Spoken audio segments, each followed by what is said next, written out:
नमस्कार एंड जय हिंद सबको। आज का टॉपिक है सर्टिफिकेट इन साइबर सिक्योरिटी। इस वीडियो में मैं 600 क्वेश्चन आंसर डिस्क्राइब करने वाला हूं। ठीक है, तो आगे बढ़ते हैं। उसके बाद मैं बताता हूं। एक चीज आपको कंफर्म करता हूं, इसमें से क्वेश्चन 100% कॉमन आएगा, इसका गारंटी नहीं है। 5 या 10 या 15 आएगा, लेकिन इससे बाहर क्वेश्चन नहीं आएगा, इसका गारंटी है।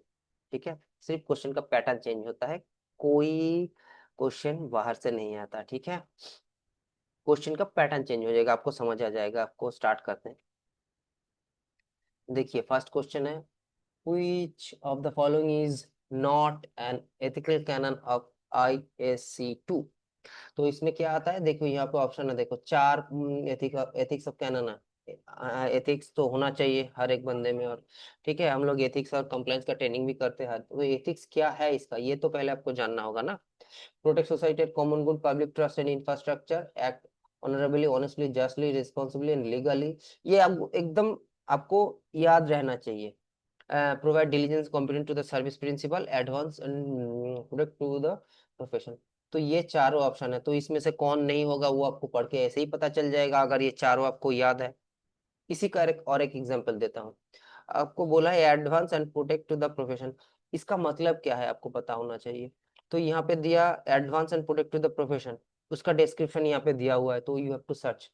ठीक है, ऐसा बोल दिया है कि which of the following is, ठीक है, एथिक्स ऑफ कैनन, तो आपको उल्टा सीधा दे दिया, और इसमें दे दिया act honestly, honourable, justly, responsibly and legally. तो उन तीनों में से आपको ढूंढना पड़ेगा। तो एक ही क्वेश्चन का यही क्वेश्चन आपको कितना टाइम मिलता है देख लीजिएगा, लेकिन क्वेश्चन का पैटर्न हमेशा अलग होता जाइए। तो आपको क्या रखना है, चार का मतलब पता, हम चार क्या क्या है और उसका मतलब क्या है। Society common goods public trust, मतलब ये अगर आपको बोला गया कि ह्यूमन लाइफ को किस में अंदर आएगा, तो protect society common goods public trust यही आएगा। ठीक है, act honestly, honourably, justly, responsibly, legally. तो इसमें आपको आप जहाँ पे काम करते हो उसमें आपको ऑनेस्ट होना चाहिए, रिस्पॉन्सिबल होना चाहिए, लीगल होना चाहिए, prove diligence competent to the service principal जो एम्प्लॉय है। ठीक है, उसके बाद आपको, ठीक है, डिलीजेंस और कॉम्पिटेंट सर्विस देना है आपका स्किल के ऊपर, तो यही आपको जानना है। ठीक है, तो ये आपको पढ़ना पड़ेगा, तभी आप इस सारे एक्सप्लेनेशन को जान पाओगे। सेकेंड ऑप्शन देखो, which of the following is not an example of physical security। Physical security इसमें से कौन सा नहीं है। ठीक है, तो इसमें अब देख लो, फायरवॉल है जो फिजिकल सिक्योरिटी नहीं, इसका एक्सप्लेनेशन दिया हुआ है यहाँ पे। फायरवॉल क्या होता है, आपको पैकेट पास करता है, तो क्योंकि ये थोड़ी फिजिकल, कहीं पे आप जाके फिजिकल फायरवॉल तो नहीं लगा, तो ह्यूमन इंटरप्शन के लिए।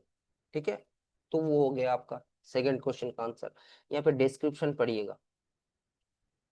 Third question, which type of attack attempts to trick the user into revealing personal information, sending fraudulent messages।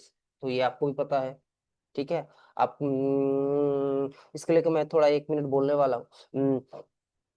देखिए यहाँ पे क्या होता है, ये जो अभी हमारे फोन पे इतना सारा एसएमएस फेक कॉल्स आते रहते हैं, ठीक है, मेल्स आते रहते हैं, लिंक पे क्लिक करो, आपका कहाँ पे क्या हो जाता है आपको पता नहीं चलता। हम लोग फिर भी इतना पढ़े लिखे, मतलब साइबर सिक्योरिटी वाले बंदे हैं, फिर भी बहुत सारे जगह हम लोगों से भी गलती हो जाता है। ठीक है, पर्सनल इंफॉर्मेशन वहां से दे देना पड़ता है, और सिचुएशन कभी कभी ऐसा हो जाता है कि समझ नहीं आता। और कॉमन आदमी, जिन लोगों को कुछ नहीं पता होता है, आम आदमी जिसको एकदम कुछ नहीं पता, उनका कितना नुकसान हो जाता है, लेकिन गवर्नमेंट कुछ करते नहीं है इनको।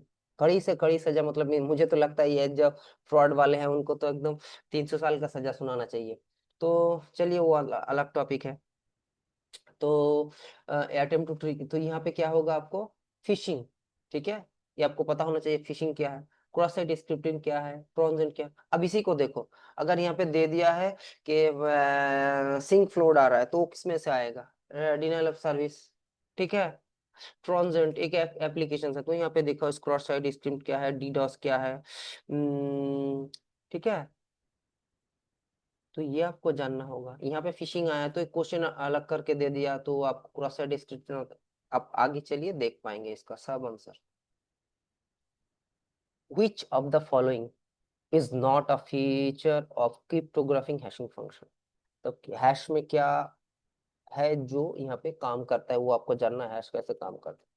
ठीक है, तो इसमें क्या करा, फॉलोइंग इज नॉट, कौन सा ये है, हैश में क्या होता है, हैश को आप रिवर्स नहीं कर सकते, मतलब रिवर्स इंजीनियरिंग जो करते हैं ना, वो नहीं कर सकते। तो ये देखो हैश नॉन रिवर्सिबल है, बाकी सब है, यहाँ पे रिवर्सिबल लिखा हुआ है। तो अगर यहाँ पे देता नॉन रिवर्सिबल, और यहाँ पे दे दे, यहाँ पे व्हिच इज एप्लीकेशन, मतलब फीचर क्रिप्टोग्राफिक फंक्शन, तो यहाँ पे दे दिया नॉन रिवर्सिबल, और दे दिया हैश, दे दिया MD5 दे दिया, ठीक है, AES दे दिया, तो आपको कुछ दे दिया होगा, तो आपको वहां से ढूंढना पड़ेगा हैश फंक्शन। तो इस हिसाब से आपको क्वेश्चन आएगा, which physical access control would be the most effective against tailgating। हम लोग करते हैं ना ऑफिस में, देखते हैं ना, डोंट टेलगेट ऐसा लिखा होता है, तो बैरियर, बैनर्स, फेंसिंग, सो सबसे इफेक्टिव मेजर कौन सा है, ट्रांसिल, इसका प्रोनाउंसिएशन मुझे भी अच्छे से नहीं आता, ठीक है, तो ये क्या है, ये भी आएगा देखिएगा, आगे हम जब पढ़ेंगे ना, बैरियर कहाँ पे यूज होता है, लॉक कहाँ पे यूज होगा, फेंसिंग कहाँ पे यूज होगा, वो भी आएगा धीरे धीरे। which type of attack embers malicious payload inside reputable और ट्रस्टेड सॉफ्टवेयर। देखिए अभी आ गया ना, यही चार क्वेश्चन का, चार क्वेश्चन था, यही सॉरी आंसर था, तो अब देखो क्वेश्चन चेंज होगा तो आपका आंसर चेंज हो जाएगा, ठीक है, यहाँ पे आ जाएगा आपका ट्रांजेंट, ठीक है, सी, तो ट्रांजेंट क्या है, software that appears legitimate but has hidden malicious function that embedded security malicious typically exploit legitimate authorized, ठीक है, तो आपको लगेगा कि भाई बंदा अच्छा है, ये ट्रांजेंट हॉर्स का एक, कहानी है, वो देख लीजिएगा, तो एक बड़ा सा हॉर्स आता है, तो साम्राज्य मुझे याद नहीं है, तो उसको हम उसके अंदर से अचानक से वो हॉर्स अंदर में सैनिक बैठे होते हैं, तो उसको तोड़ के अंदर निकाल के वहीं पे राजा को मार देता है, ऐसा कुछ कहानी है, तो वहां से आया है ट्रांजेंट हॉर्स का कॉन्सेप्ट। तो सॉफ्टवेयर आपको लगेगा कि सब ठीक है, लेकिन उसमें मेलिशियस कोड है, जब आप उसको इंस्टॉल करोगे तब आपको पता चलेगा कि भाई क्या मैंने कर दिया। an exploitable weakness or flaw of a system or components is an, अब इसको बताओ, जहाँ पे हम लोग वीकनेस रहता है किसी सॉफ्टवेयर में, उसको हम वर्नरेबिलिटी कहते हैं, सिंपल है, थ्रेट क्या है, बाग क्या है, रिस्क क्या है, सब धीरे धीरे आ जाएगा आपको, ठीक है, यहाँ पे एक्सप्रेशन पढ़ लीजिएगा, ये ऑप्शन है देखो, यहाँ पे इंसिडेंट रेस्पॉन्स प्लान कैसे काम करता है, ठीक है, सिंपल है, आपके पास एक इंसिडेंट आया, मतलब एक घटना घटी, ठीक है, तो उसको आप कैसे रिस्पॉन्स करोगे, that is your incident response plan. तो हम लोग तो रिएक्ट कर जाते हैं, तो रिएक्ट नहीं करना है, उसको प्रॉपर तरीके से हैंडल करना है, व्हाट इज द प्रोसेस, तो यहाँ पे लिखा हुआ है, पहले प्रिपरेशन लोगे, घटना घटा, उसमें पर्सन डिटेक्शन एनालिसिस करोगे, क्या हुआ, एनालिसिस करना होगा ना, कंटेनमेंट, इरिडिकेशन एंड रिकवरी, उसके बाद उसका हम सॉल्यूशन देना पड़ेगा, ठीक है, उसके बाद इरिडिकेशन होगा एंड रिकवरी होगा, उसके बाद पोस्ट इंसिडेंट एक्टिविटी हम लोग करनी पड़ेगी, ये भाई ये क्या होगा, उसका एनालिसिस करके ये बनाना पड़ता है, RCA देते हैं ना, उसका भी आपको बात कर सकते हैं, तो यहाँ पे उसका ऑप्शन दिया हुआ है, कैसे आप पढ़ोगे, विच of the following example of two factor authentication, अब बताओ, ये तो सबको पता है, वन टाइम पासवर्ड, की पासवर्ड है, बैजेस, इसमें ज्यादा टाइम कुछ नहीं कर, अच्छा, which type of attack will most effectively provide privilege access, अब बताओ, रूट एक्सेस करेगा, तो रूट ऐसा इन नाम से भी, अगर आपको देख, और एक सॉल्यूशन मैं देता हूँ इसी में, सोचिए आपको पता है, आंसर पता नहीं है, ठीक है, कि इसका आंसर पता है तो आपने दे दिया, अगर सोचो आपका आंसर पता नहीं है, तब आप कैसे करोगे, ट्रांजेंट हॉर्स क्या है आपको पता है कि वो मैलिशियस कोड है, एप्लीकेशन में आता है, उसके बाद cross site scripting, SQL query है कुछ, फिशिंग पहले ही आपने देख लिया, एक ईमेल आएगा, तो बचा कौन, रूट किट, तो ये भी एक सॉल्यूशन है, आपको जब आंसर नहीं पता होगा तो आपके एबीसी खेलना पड़ेगा, अमिताभ बच्चन के सारा, कंप्यूटर जी 50-50 कर दिया जाए और लॉक कर दिया जाए, तो वही सिचुएशन यहाँ पे भी है, अगर आपको आंसर नहीं पता है तो आपको एक एक करके क्रॉस करना होगा। उसके बाद सोचो दो सिमिलर टाइप का है, तब आपको वही जैसे 50-50 में होता है, तो उसमें चार के अंदर तीन को आपको क्रॉस करना होगा, एक को टिक करना। ठीक है। After an earthquake disaster business disturb business operation which document contain procedure required to return business to normal operations। तो ये डिजास्टर रिकवरी का बहुत सारा ऑप्शन है, बिजनेस इम्पैक्ट में बिजनेस ये पढ़ना पड़ेगा आपको। ठीक है। ये डीआरपी डिजास्टर रिकवरी प्लान, ठीक है। उसके बाद आपका आएगा बीसीपी बिजनेस कंटिन्यूटी प्लान, ठीक है। उसके बाद आता है बिजनेस इम्पैक्ट एनालिसिस, ठीक है। तो ये चार पांच ऑप्शंस हैं आपको जो पढ़ के रखना होगा, उसका काम क्या है। ठीक है। तो यहाँ पे आपको देखिए, मैं थोड़ा सा आपको हिंट दे देता हूँ। जैसे यहाँ पे ऑप्शंस है आपका डिजास्टर, ये देखिए अर्थक्वेक हुआ, सुनामी हुआ, कहीं पे अटैक हुआ, तो वो भी डिजास्टर के अंदर आता है। तो उसके बाद आपको बिजनेस को चलाना है ना, तो उसी को कहते हैं डिजास्टर रिकवरी प्लान। ठीक है। अगर आपको बोले कि इम्पैक्ट एनालिसिस, मतलब क्या इम्पैक्ट होगा अगर ये बंद हो गया, तो उसका इम्पैक्ट एनालिसिस। ठीक है, बिजनेस इम्पैक्ट एनालिसिस। ठीक है। और देखो प्लान और एनालिसिस दो अलग अलग सीन है। एनालिसिस मतलब अगर कल ये बंदा छोड़ दिया तो मुझे क्या आएगा, कल यहाँ पे डेटा सेंटर बंद, तो उसको एनालिसिस कहते हैं। और प्लान, बिजनेस कंटिन्यूटी प्लान मतलब प्लान क्या करके रखें। सोचिए कि आपके पास दो डेटा सेंटर, एक डेटा सेंटर था, अगर वो बंद हो जाए तो what will be your next plan of action. तो उसको कंटिन्यूटी, बिजनेस को कंटिन्यू करना है ना आपको, तो उसमें आपको क्या कर, देखो वहीं पे लिखा हो यहाँ पे, अगर आप देखते हैं business continuity plan as per the determine set of instruction describing how organization mission business process will be sustained during and after significant disruptions।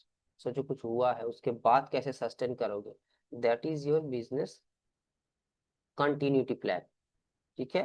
और इम्पैक्ट प्लान में क्या आता है, देखो इम्पैक्ट एनालिसिस, ये बी, ये बी आई है, impact analysis technical for analysing how to disturb can affect your organisation. मतलब वो चला गया, उसका कुछ हो गया, ठीक है, डेटा सेंटर बंद हो गया, सर्वर बंद हो गया, तो मैं इसको, उसका डिस्ट्रक्शन होने पे क्या होगा, वो एनालिसिस करके आपको रखना होगा, that is your analysis.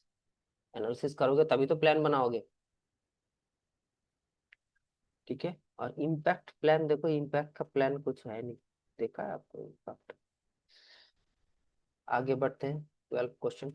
which access control is more effective at protecting a door against unauthorized access। ठीक है। तो देखो वहां पे एक ये क्वेश्चन हमने पहले ही मिला था। ठीक है। तो देखो इसमें आंसर सारे सेम ही है। अब यहाँ कह रहा है डोर, डोर के लिए क्या करते हैं हम, लॉक एंड की करेंगे, तो ही है lock. What are the three packet ये यूज टू टीसीपी कम्युनिकेशन, ये सबको पता है, मैं बताने वाला नहीं हूँ, डी। ठीक है। इसको अगर नहीं पता है तो फिर ये एग्जाम देने मत जाइए, सिंपल लॉजिक है। 14, कुछ protocol use to three way handshake, ये भी अगर पता नहीं है एग्जाम देने मत जाइए।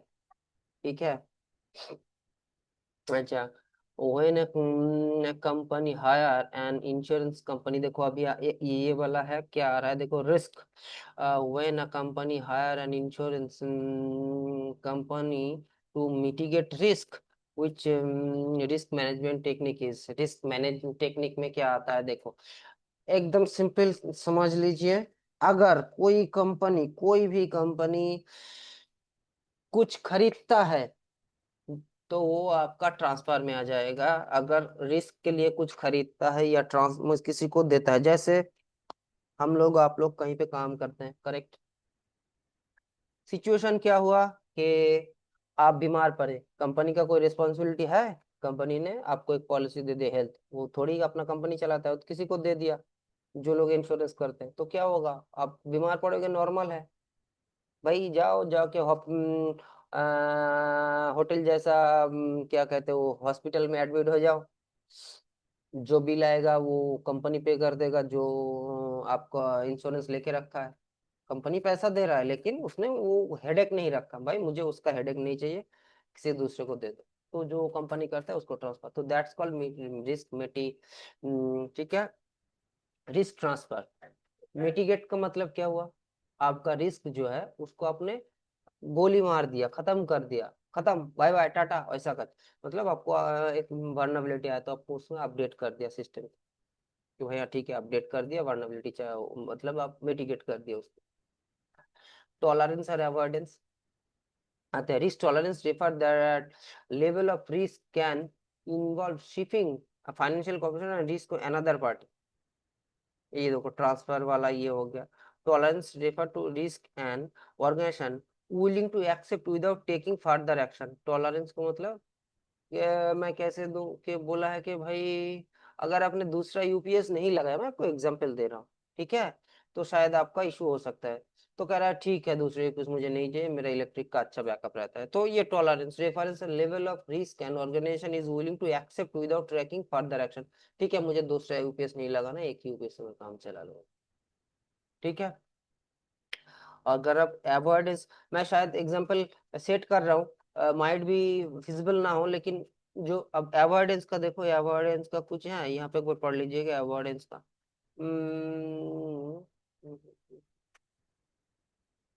एग्जांपल अच्छा, risk avoidance, avoidance involving eliminating the risk by discontinuing the active that the creator. For example, a company might decided not to store customer credit card information to avoid data breach. ठीक है, हो गया, समझ गए। What is involved the risk by discontinuing the activity that create it, मतलब कि भाई अगर मैं आपको बोल रहा हूँ कि उस रास्ते से मत जाओ, ट्रैफिक मिल सकता है, ठीक है, तो बोला ठीक है मैं उस रास्ते से जाऊंगा नहीं, मैं बाईपास लेके चला जाऊंगा माँ फ्लाई ओवर करके, तो दैट्स कॉल योर। तो ये सारे ऑप्शन आपको जानना होगा तभी आप एग्जाम पास कर पाओगे, ऐसा नहीं है कि एक क्वेश्चन रट्टा मार के चले गए और आपको वही क्वेश्चन आ जाएगा, ठीक है। The process that ensure that system change do not adversely impact business operation is known as, बताओ क्या है, change management. Change management business का कुछ इम्पैक्ट नहीं होता, तो वही है, not adversely impact business operations. Change management process में कुछ बिजनेस इम्पैक्ट नहीं आता, वही बताया गया है इसमें। बाकी वल्नरेबिलिटी मैनेजमेंट क्या है, कॉन्फ़िगरेशन मैनेजमेंट क्या है, ये सब आपको पढ़ना होगा। Which of the following can and is found to, देखो अभी फिर आया ना वही क्वेश्चन आया, आया ना फाउंड, देखो पहले कैन नॉट था, अब कैन है। Under ethics code of ethics provide diligence and complement to the service principle, बाकी ये पूरा नहीं है, ये भी पूरा नहीं है, ये भी पूरा नहीं है, तो यही क्वेश्चन आपको वो चारों क्वेश्चन याद रखना पड़ेगा answer according to the canon. अब देखो सेम क्वेश्चन का और एक पार्ट देखो, according to the providing diligent and competent service to the principal, I say principal are two, अब इसका मतलब क्या है, avoid, देखो avoid apparent और actual conflict of interest, मतलब अब अपने जो अपरेंट है और एक्चुअल इंटरेस्ट के ऊपर जाके काम करोगे, वही लिखा है कि मैं अपना सब कुछ आपको दे दूंगा, diligence and competent service principle, मैं अपने एथिक्स भूल नहीं जाऊंगा जब मैं काम करूंगा, तो वही है। सेम क्वेश्चन देखा 3 बार आ चुका है एक ही का एथिक्स में, एथिक्स ऑफ कैनन में। अब देखो which of these types of use is less likely to have a privilege account, ठीक है। प्रिविलेज अकाउंट किसको मिलना चाहिए, आपको ऑर्गेनाइजेशन को टॉप लेवल बंदे को, ठीक है। लेस लाइकली मतलब एकदम नहीं देना है किसको, तो बाहर वाले बंदे को नहीं देना है ना, आप थोड़ी एक्सटर्नल वर्कर्स को दोगे प्रिविलेज अकाउंट। ये वाला देखो Bell and leopard access control is a form of, अब इसको देखो डैक, एबैक, मैक, रेबैक, ठीक है। इसका मतलब आपको जानना है discretionary access control, attribute base access control, mandatory access control और रोल बेस, रूल नहीं, रोल, ROL रोल। तो डैक में क्या होता है, डिस्क्रिशनरी एक्सेस कंट्रोल क्या होता है, जो ऑब्जेक्ट ओनर, मैं आपको एक सिंपल एग्जांपल देता हूँ डैक में क्या होता है। मेरे पास एक शीट है, वर्ड फाइल है, मैंने खुद बनाया है, तो who is the owner, I am the owner of the file, अब I am going to share with you. Then ये हो गया डैक, मेरा फाइल है ना, मैं आपसे शेयर कर रहा हूँ, मैं आपको रीड एक्सेस दूं या राइट एक्सेस दूं या ना दूं, that is up to me. So that call your attribute based access control. Attribute क्या है यहाँ पे? Subject and object. ठीक है, सब्जेक्ट क्या है, ऑब्जेक्ट क्या है, एट्रीब्यूट उसके क्लासिफिकेशन ये एक बार पढ़ लीजिएगा। Attribute based concept, subject object based जो होता है उसको एट्रीब्यूट बेस्ड एक्सेस देते हैं। मैंडेटरी एक्सेस कंट्रोल मतलब आपको चाहिए नॉर्मल, ये मिलिट्री एक्सरसाइज में भी होता है, मतलब जो सोचिए हाईली क्लासिफाइड। देखो, top secret data can be written as file, the since subject can not be change access, this is from the mandatory access control. तो ये है, कहीं पे भी अगर देखिए कि ऐसा कुछ क्लासिफाइड फाइल है या कुछ मिलिट्री है, आपको मैं आपको बता देता हूँ, क्वेश्चन में ऐसा ही आता है, जिसको वो मैंडेटरी एक्सेस कंट्रोल के अंदर आता है। ठीक है, सीक्रेट डॉक्यूमेंट्स कुछ है जो जिसका आप लेवल चेंज नहीं कर सकते, तो वो मैंडेटरी एक्सेस कंट्रोल के अंदर आता है। और लास्ट में आ गया आपका आर बैक। देखिए यहाँ पे दो ऑप्शन आता है, रोल बेस और रूल बेस। रोल मतलब विच डेजिग्नेशन यू हैव, रोल का मतलब हो गया, रोल एक रोल नहीं है, रोल का मतलब योर डेजिग्नेशन है, जो सीनियर एनालिस्ट, एनालिस्ट, और आप team lead, manager, senior manager. ठीक है, तो इस हिसाब से जो आपका रोल डिफाइन होता है कंपनी में या कहीं ऑर्गेनाइजेशन में, कहीं पे भी आपका मतलब based on that is role base. और भी एक चीज होता है that's called rule base. Rule मतलब एक रूल बना दिए, जैसे अपने पॉलिसी, वो भी एक होता है रूल बेस एक्सेस कंट्रोल। ठीक है, चलते हैं आगे। If there is no time consistent, which protocol should be employed to establish the reliability? ये तो मैं बता ही नहीं पाऊंगा, आप लोगों को खुद पढ़ के है आंसर देना है। ठीक है, the detail step to complete step supporting determined organization physical typically document. तो ये भी एक ब्यूटीफुल है, स्टैंडर्ड पॉलिसी प्रोसीड्योर रेगुलेशंस। इसका भी बहुत, ये आएगा ही आएगा, ये मतलब ये क्वेश्चन मैं लिख देता हूँ। स्टैंडर्ड क्या है?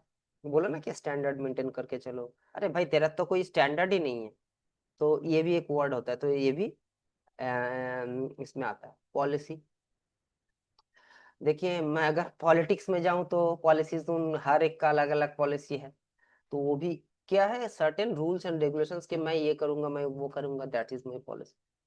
प्रोसीड्योर, प्रोसीड्योर क्या होता है कि भाई तुम्हें 10 माली बिल्डिंग बनाना है, तो पहले एक माली, फिर 2 माली, फिर 3 माली, जहाँ पे कुछ डॉक्यूमेंट्स रिटेन होगा या आपको अपग्रेड करना है, तो हम लोग एसओपी बनाते हैं।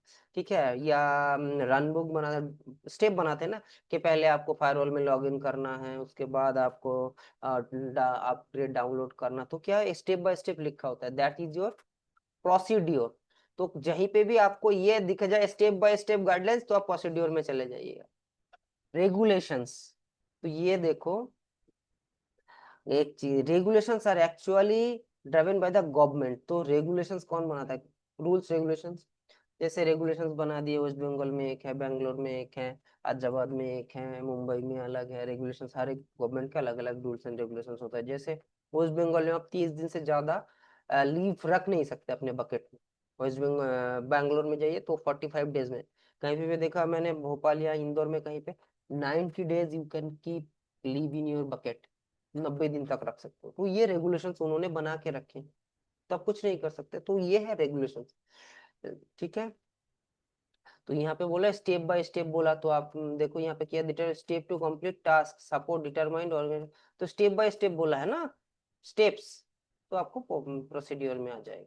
क्लियर है, ये चारों आपको याद रखना है, ये आएगा ही क्वेश्चन।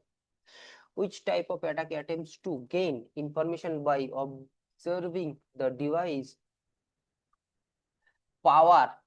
ठीक है, तो ये पावर कंजम्पशंस। तो आप देखो मैंने सेम आपको बोला था, अब इसका आंसर मुझे नहीं पता है, सोचिए यहाँ पे बी आपको नहीं पता, आपको दिखेगा भी नहीं, एग्जाम्पल भी नहीं दिखेगा, तो आप कैसे, तो यहाँ पे देखो पावर कंजम्पशन, ये आपको एकदम नया क्वेश्चन है, तो आपको क्या करना होगा, how you have to just solve this issue, cross side scripting. तो इसमें एसक्यूएल आ जाएगा, एसक्यूएल इंक्वायरी क्वेरी है, क्रॉस साइड। ठीक है, ट्रांजेंट आपको पहले ही पता है, वहां पे पावर का कुछ कॉन्सेप्ट है ही नहीं, वहां पे आपको एक एप्लीकेशन है डिनाइल डीडॉट सर्विस, तो ये आपका सिंक फ्लड हो गया, मतलब जो आपका आईसीएमपी पैकेट आपके पास आता रहता है, मतलब धड़ाधड़ धड़ाधड़ लाखों करोड़ों टाइप पे। तो यहाँ पे पावर का कोई है नहीं, तो पावर में बचा कौन? एक ही बंदा, साइड चैनल। तो आपको पता भी नहीं है, लेकिन आंसर आपको मिल गया साइड चैनल। ठीक है, साइड चैनल में ही होता है। ठीक है, पैसिव और non active attack that aim to extract information from the specified physical implementation of a running system. ठीक है। अच्छा, which of the following is not an element of system security configuration management? बताओ कौन सा होगा फिर। यहाँ पे कैसे आपको आइडेंटिफाई करना होगा? आपको ये जानना होगा सिस्टम सिक्योरिटी कॉन्फ़िगरेशन मैनेजमेंट क्या है। ठीक है, तो यहाँ पे भी देखिए, ये इस जगह में इन्वेंटरी सिस्टम सिक्योरिटी में काम आता है क्या? बेसलाइन, बेसलाइन का आपको ये अपडेट, अपडेट मतलब जो डिवाइस का अपडेट है। बेसलाइन मतलब जो बेसलाइन आप मेंटेन करके चलो। इन्वेंटरी जहाँ पे आप तो बचा ऑडिट लॉग। नॉट कह रहा है कि देखो following is not an element. ठीक है, तो सिस्टम सिक्योरिटी मैनेजमेंट में ऑडिट लॉग का कोई काम नहीं है। ऑडिट, ठीक है, बाकी सब का काम है। तो उस हिसाब से आपको यहाँ पे पढ़ना होगा। अच्छा, which of the following are not type of security control? और एक चीज मैं आपको यहाँ पे बताता हूँ, पढ़ना बहुत ही इंपॉर्टेंट है आपके लिए। ठीक है, कि क्या आप पढ़ रहे हो। हाँ, कहाँ पे यस नो नॉट इजुकल जो क्या लिखा है क्वेश्चन, वो एक बार ध्यान से पढ़िए, नहीं तो गड़बड़ हो सकता है। ठीक है, which of the following are not type of security control. और एक चीज बता देता हूँ, अगर जब आप एग्जाम देने जाओगे ना, तो आप रिवर्स नहीं कर सकते। आपको एग्जाम दे दिया, नेक्स्ट कर गए, तो उसका आंसर आप नहीं दे सकते नेक्स्ट टाइम। तो क्या करना है आपको, बड़े इत्मीनान से 120 मिनट है आपके पास, 100 क्वेश्चन का आंसर देना होता है, इनफ टाइम होता है। मेरा पास सब क्वेश्चन आंसर होके भी 5 या 7 मिनट बच गए, मैं आपको कह रहा हूँ। सो डोंट गेट हरी, मतलब अभी जल्दी जल्दी आपको खत्म करना है, उसका प्रेशर मत रखिए। और एक चीज मैं आपको सिखाता हूँ, आप क्या कर सकते हो जब आप एग्जाम देने जाओगे ना। एक काम करना, आपके पास एक ऐसा डैशबोर्ड दिया जाएगा, ठीक है, और एक पेन दिया जाएगा। तो आपको अगर डाउट भी है कितना क्वेश्चन आपने सही किया, तो आप जो आंसर सही दिए उसका मत लिखना, जो आपको डाउट लग रहा है उसका 2, 5, 9, 25, 31। तो आपको पता चल जाएगा कि सोचिए आपने 70 क्वेश्चन आंसर दे दिया, आप देख रहे हो आप आपको 700 पाना है, 70 ठीक करना है, उसमें 70 आंसर देने के बाद आप देख रहे हो आपने 12 गलत, मतलब गलत नहीं किया, मतलब आपको कॉन्फिडेंट नहीं है, तो आपने कितना आंसर दिया? 70 से 12 माइनस करके आपको फिर आपको 30 में से 12 ठीक करना होगा। तब उस 30 को आपको बड़ा इत्मीनान से पढ़ के देना होगा, क्योंकि आपको you can life do not have the reverse gear. तो इस एग्जाम्पल में you do not have the reverse gear, आप रिवर्स नहीं जा सकते। ठीक है, तो उस हिसाब से आप करना, आगे बढ़ जाओगे, कोई प्रॉब्लम नहीं होगा, मैं आपको एश्योर करता हूँ आपका सब सही जाएगा। तो यहाँ पे देखो कौन सा सिक्योरिटी कंट्रोल में नहीं आ रहा है, स्टोरेज में हमारा सिक्योरिटी कंट्रोल काम नहीं करता, स्टोरेज कंट्रोल। उसके बाद नेक्स्ट क्या है, 25 था क्या? हाँ ये, अच्छा, web server that accept request from external client should be place in the. तो आपको फायरवॉल का तीनों आर्किटेक्चर जानना होगा, कहाँ पे कौन सा लैन, डीएमजी और वैन। तो यही है, डीएमजी में आएगा, इसका ही दिया हुआ वीपीएन क्या है, इंटरनेट क्या है, इंटरनल नेटवर्क क्या है, ये सिंपल है। अब डेटा लाइफ साइकिल, ठीक है, ये आपको मोस्ट ऑफ द केसेस ये क्वेश्चन आएगा ही, मोटा मोटी मैंने देखा है हर जगह यहाँ पे, मतलब इसका क्वेश्चन का ये देते रहते हैं। तो पहले क्रिएट होता है, उसके बाद सेव करते हो, आप यूज करते हो, शेयर करते हो, आर्काइव करते हो, डिस्ट्रॉय करते हो, यही लाइफ साइकिल है। ठीक है, तो ये लाइफ साइकिल का भी पार्ट है, किसमें क्या होता है वो आपको याद रखना पड़ेगा। ठीक है, कैसे यूज होता है, कैसे काम करता है। देखिए फिर आ गया डैक, एबैक, रैक, मैक। तो ये आपको पता ही है, which access control specify access to an object based on the subject role in the organization। Subject object बोला था, ठीक है, देखो सब्जेक्ट, ठीक है,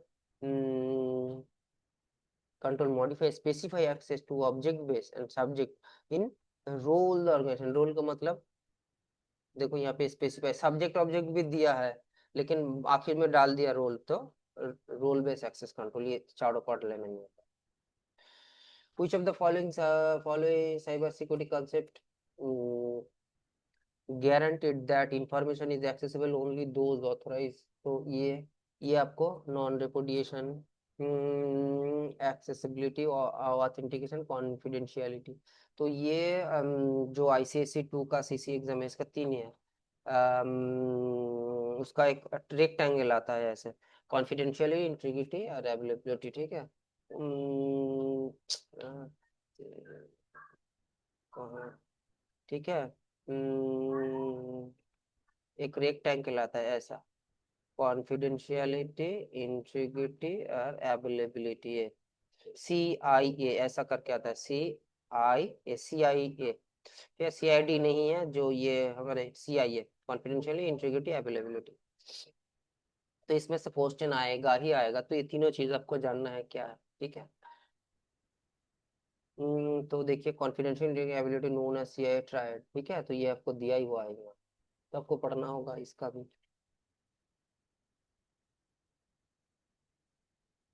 तो ये हो गया आपका एक्सेस ओनली, मतलब ये मैं कॉन्फिडेंशियल का मतलब क्या हुआ, कॉन्फिडेंट, इंफॉर्मेशन कॉन्फिडेंट रहना चाहिए, जिसका है वही देख पाए, और जिसको मैं दे रहा हूँ वही इसको एक्सेस कर पाए, ठीक है। इंटीग्रिटी का मतलब मैंने जो आपको दिया है वही, इसमें ऑल्टर ना हो जाए, मैन इन मिडिल ना हो जाए, मतलब मैंने आपको यहाँ से ऑर्डर करके दिया चिकन बिरयानी, आपको वहां पे जाके मिल रहा है मटन बिरयानी है, आलू बिरयानी है, अंडा बिरयानी, तो हो गया, इंटीग्रिटी खत्म।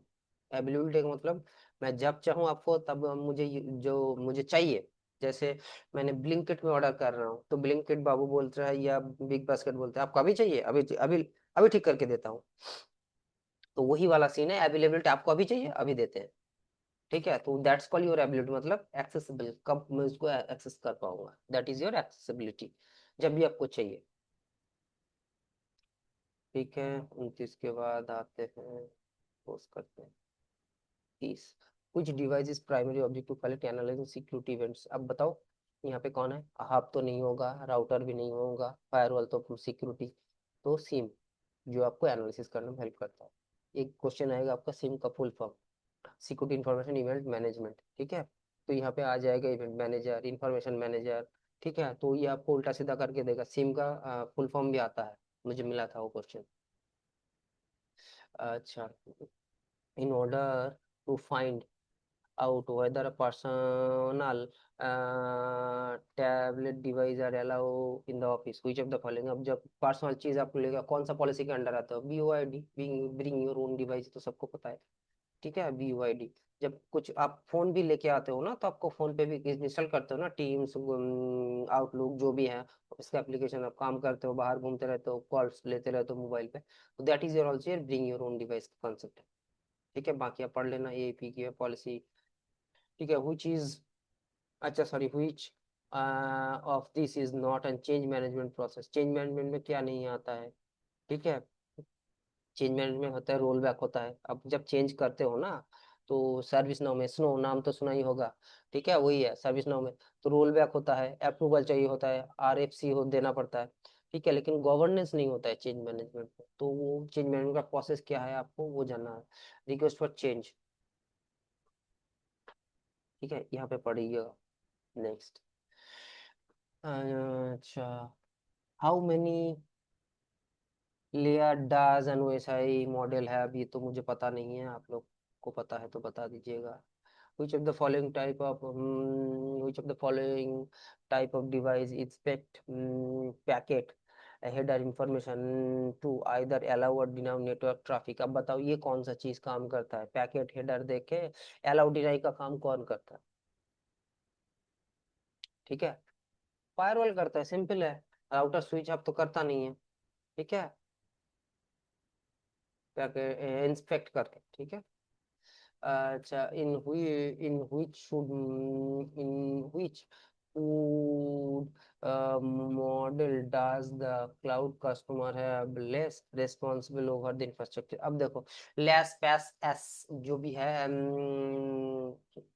इसमें आप कैसे करोगे, सॉफ्टवेयर एज ए सर्विस, तो इसका ना एक सुंदर ग्राफ है, अगर इसमें कौन का कौन क्या रिस्पॉन्सिबल है उसका ग्राफ है अच्छे से। ठीक है। तो वो मैं कोशिश करता हूँ कि अभी तो नहीं मिलेगा, कौन किसके लिए रिस्पॉन्सिबल है ये कब, अगर आप चाहो तो आपको मिल सकता है। ठीक है। ये आप गूगल में पर सर्च कर लिया, जैसे सॉफ्टवेयर एज ए सर्विस।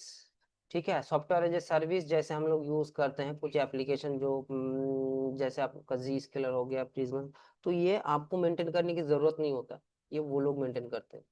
ठीक है। कस्टमर देखो डजंट, ये आपको कुछ होता है अगर जी स्केलर में अगर कोई अपडेट देते हो या कुछ करते हो, तो आपको कुछ काम करना वो लोग ही करके देते हैं, आपको सिर्फ इंफ्रास्ट्रक्चर सब कुछ वो मेंटेन करते हैं, हमारा कोई हेडेक ही नहीं है। प्लेटफॉर्म एज ए सर्विस अगर आप देखो यहाँ पे देखो, कहाँ पे लिखा है, प्लेटफॉर्म एज ए सर्विस, तो ये platform as a service showing as a guide from management lab, vendor manage करता है प्लेटफॉर्म, आपको एक प्लेटफॉर्म दिया जाएगा। I S infrastructure as a service. ठीक है। तो इसका मैं मेरे पास अभी नहीं है वो चार्ट, अगर मिलता है तो मैं वो, आप एक बार गूगल में देख लीजिएगा उसका है कौन क्या मैनेज करता है, तो एकदम वो चार्ट सिर्फ याद रखना है आपको। एक मिनट में वो दिखाई देता है।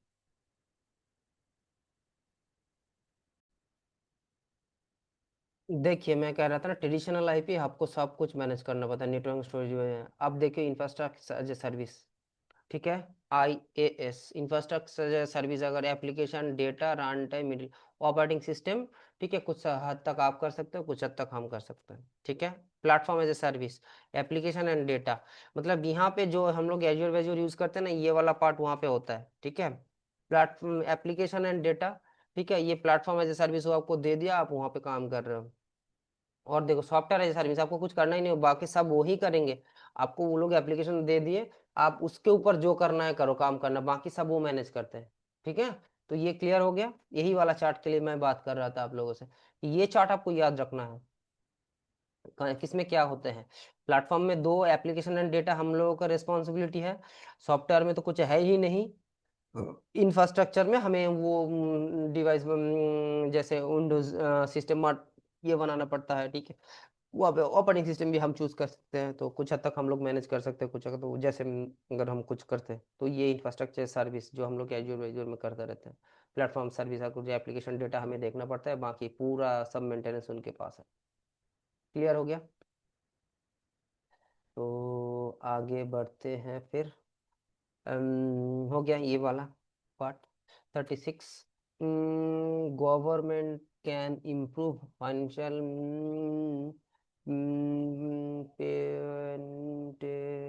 क्या है इसका, शेयर ऑफ कॉम्पोजिशन बैंकिंग। तो वही गवर्नमेंट, अब देखिए यहाँ पे गवर्नमेंट आ गया है, गवर्नमेंट जब भी आएगा तो रेगुलेशंस में आएगा। ठीक है। So which of the following activity are security posture primarily used? Which of these activity are security posture primarily, security posture, business continuity plan, incident response plan, security awareness, तो ये कौन से आए में, तो ये सिक्योरिटी अवेयरनेस में आ रहा है। In change management which component address the procedure need to be undo changes, अगर डू चेंज कर रहे हो तो अनडू करने के लिए क्या होगा, रोल बैक करते हैं, जो चेंज में काम करते हैं उसको पता है, रोल बैक प्लान भी देना पड़ता है आपको वहाँ पे।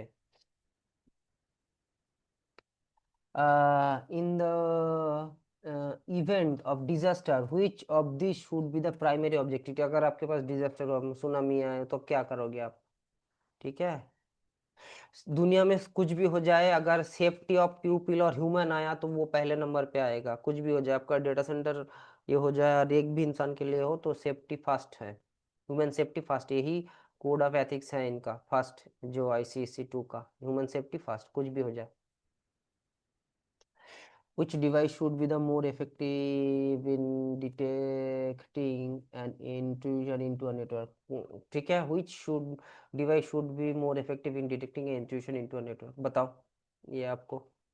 देखिए यहाँ पे मैं आपको बताता हूँ, यहाँ पे थोड़ा आपको ज्ञान दे देता हूँ, चार ऑप्शन है। ठीक है।